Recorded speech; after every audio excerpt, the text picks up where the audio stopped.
Mana shu blog yuritish boshlaganimda birinchi marta deylik konsultatsiyaga shunaqa erkak kishidan, mayli ayollar kelaveradi, ular erim yurdi, ikkinchisi bor, uchinchisi bor. Qanaqadir o'sha quloq o'rganganmi, uni u darajada hayajonlanmaysizda. Lekin birinchi marta bitta erkak kelib, xotinimni ushlab oldim deganda men anchagacha o'zimga kela olmaganman. Rossiyada ishlarkan, kelarkan, uzoq muddatga ketmaydi. Где-то 5-6 oy u yoqda, 2-3 oy bu yoqda. O'sha 5-6 oy ketganda o'sha topib bo'lgan, yana o'sha mahallasini o'zidan topganda, uzoqdan emas. Shu temadagi shu konsultatsiyam bo'lganda ancha kela olmagan. Men qanaqa bunaqa bo'lishi mumkin? Hozir mana 2 yildan oshdi. Ishonasizmi, shunaqa ko'paygan, shunaqalar. Shunaqa darajada ko'paygan, siz tasavvur qila olmaysiz, xotinim yurdi deb keladiganlar. Erkakni xotini yurganlik har taraflama isnodda. Erkak yursa oqlanmaydi bu holat ham. Oqlanadigan holat emas, lekin ayol erim yuribdi desa, deyarli hech kim ayolni unaqa darajada ayblamaydi-da.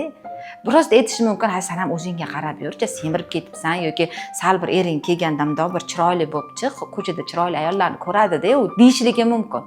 Lekin endi tasavvur qiling, erkakka xotining yuribdi degan nima gaplarni olib keladi.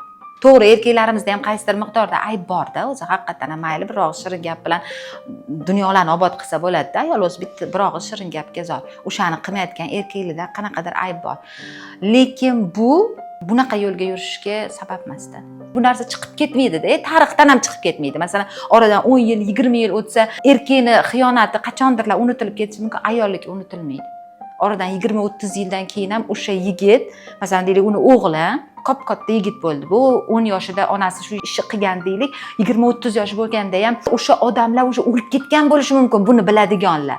Lekin u bola kimdir unga qanaqadir boshqacharoq gapirsa, o'shan shunday deb o'ylayveradi.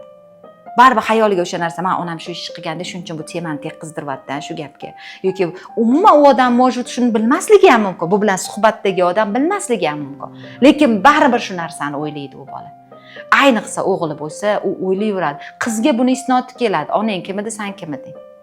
Qiz qancha aqlli, odobli bo'lsa ham baribir ma'nada qoladi o'sha narsa. Kecha storiesda shuni gapirsam, bittasi yozibdi-da, erkak yurganligi nafs qurboni bo'lgani, ayol yursa nasli buzuqligidan.